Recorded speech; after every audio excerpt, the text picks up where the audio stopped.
we good to go, Carrie? We're good to go. I have a super cute guy with his average-looking dog, Oh man. according to. I'm not saying that. That's what his YouTube says all the I think time. Tyler's saying that.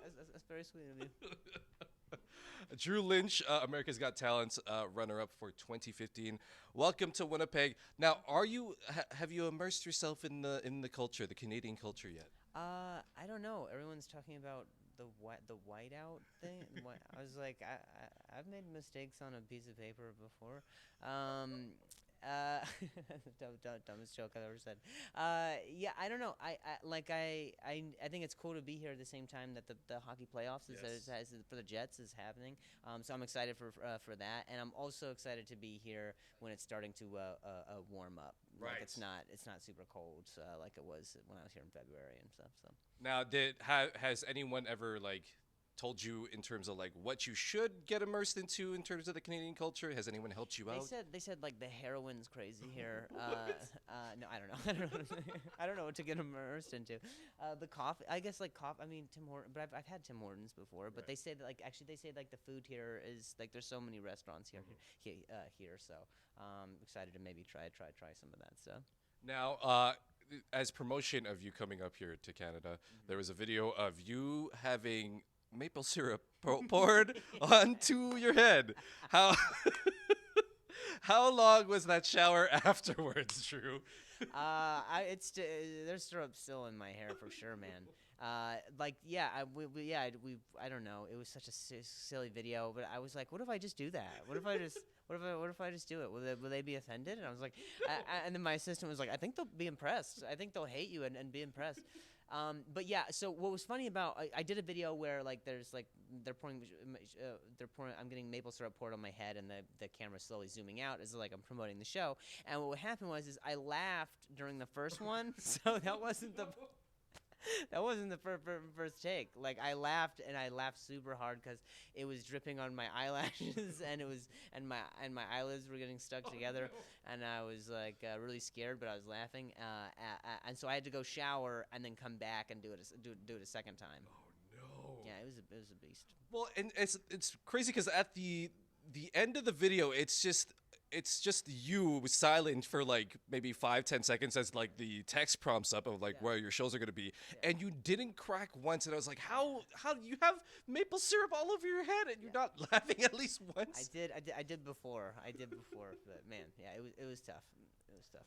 Now, I got to talk about your YouTube channel. Dog vlogs is a big thing. What made you start wanting to go the YouTube route? Because there are comedians that take that route, and you're flourishing in it with 1.3 million subscribers now. I think so. Now, what made you get into that? Well, it's kind of crazy just because I'm a stand-up comedian. I consider myself to be that first. But I wanted to try and find a platform where I could just work on jokes and talk about my experiences. And I feel like people love their dogs, so I was like, all right, I'll try to merge the two. And then I guess it just kind of took off in a way that I certainly didn't expect or anything, but people love their dogs, and I guess people, Carrie knows, Carrie knows. So it's been a thrill to see just this thing that I create to have people watch it. Now, has Stella's attitude changed ever since her popularity skyrocketed from the YouTube channel? Oh yeah, she's a diva bitch. She's the worst person I've ever known. I love her to death, but she is somehow aware that people know who she is, which is bizarre because as a dog or as a person, even if someone is to be if someone's to say your name from across the room whom you've never met and they're cooing and they're awing and they're bringing you dog beds, you would be like, I'm great, I'm awesome. I sit there and I do nothing and I'm amazing. So yeah, she's got a lot of confidence. She's trying to renegotiate her contract in a way that is really demanding. Now, talking of dog beds, there's a situation recently involving a fight. Well, not really a fight, but more of a little whining in terms of sharing a bed between you and Stella. What was that situation that you got on video? Oh yeah, I was. Well, there's a video online where I'm just she's she's just verbal about the fact that I wouldn't let her into my hotel bed, which I won't because because she hogs. I don't know what it is about when my dog is in her bed, she curls up the size of a coaster, and then she gets into my bed and she turns into the coffee table. I don't get it for the logic of why. So I don't let her sleep. I don't let her sleep with me.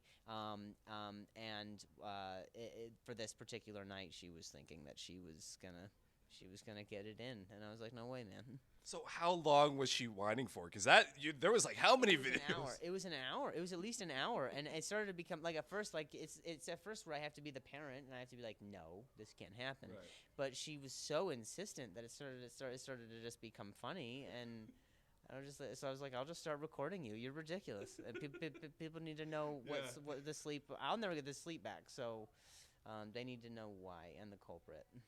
Now, I got to talk about America's Got Talent. You overcoming adversity with your stutter as a comedian, that's very inspirational. I mean, like there's other comedians that have kind of taken that route on like Britain's Got Talent and everything. This is kind of the halfway point from the time that you were on America's Got Talent, and then you started stand-up comedy in what year, 2011-ish? Yeah, 2011, yeah. So what is something that you realize now that maybe you didn't realize at the time of America's Got Talent, and then at the time of when you started comedy that you know now? Oh man, that's such a great question. I feel like you when you start it, you know that it's going to take a while to get to where you want to be, but there's never really a point where you end up getting a thing and you're like, oh, I've made it. Right. You know what I mean? It's Right. never like I feel like it's never you never feel like oh, you get one thing and then you've just made it. What happens is you end up not getting a lot of things that you want, and that ends up making you work harder to the point that when you end up getting or achieving whatever your goals are, by the time you get them, it loses a little bit of its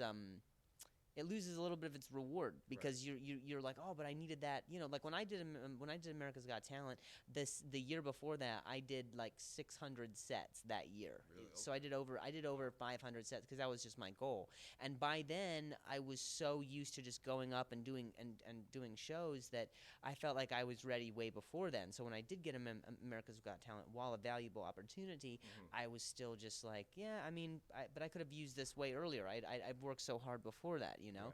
So it's just constantly re-raising your expectations for yourself, and then never really just try not to expect too much. Yeah. Right. Yeah.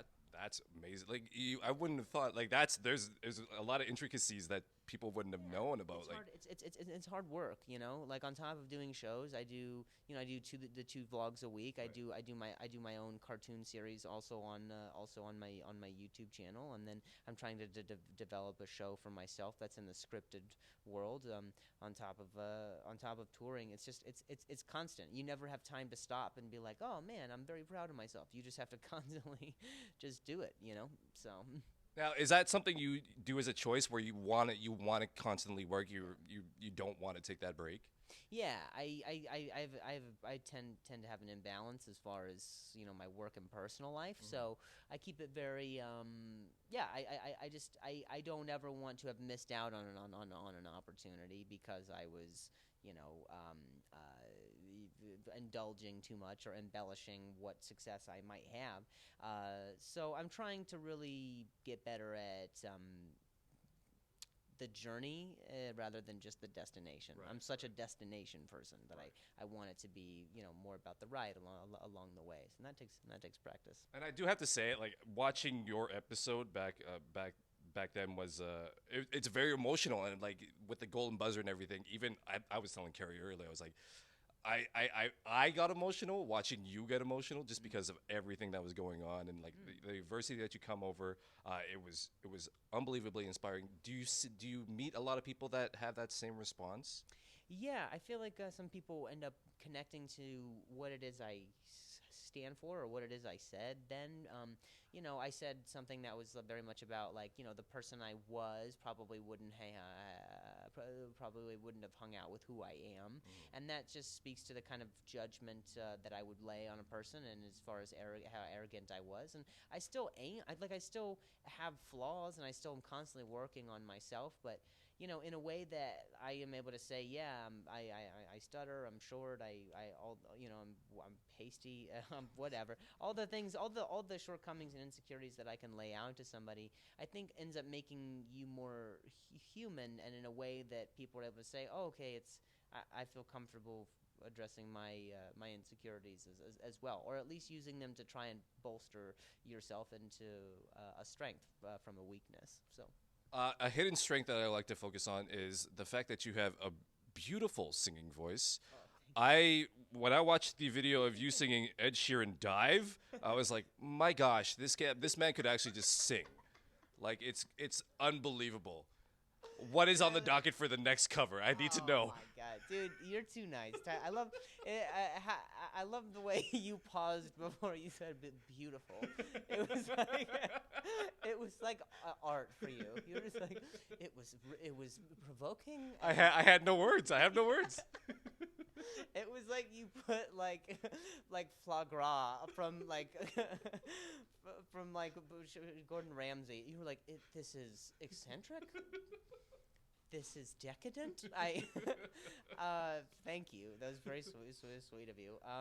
Thanks. Yeah, I used to. I guess I sing sometimes too, but I try to implement like a lot more comedy into singing as well. But I don't know. I don't know when I'll do. I don't know when I'll do the next cover. Maybe soon, since it's just that. Since you're that beautiful. Yeah, you're that elated. Last question, and I just recently watched this YouTube video that you put up. How do I get triceps like yours? Because we saw the flashback of your old triceps, and then we flash forward to now, and your triceps are a lot bigger than they were when you first started comedy. Thank you, man. Thank you. Your mic technique is weak. You're using a lot of forearm. That is, you're gonna burn out. No. I don't know, man. Just push-ups. I don't know. Eat baby kale. I don't know. I don't know. I can't answer a not serious question. Drew Lynch, appreciate you swinging by. I'm so glad to meet you, and best of luck at Rumors Comedy Club. Thanks, buddy. I appreciate it, man. Perfect.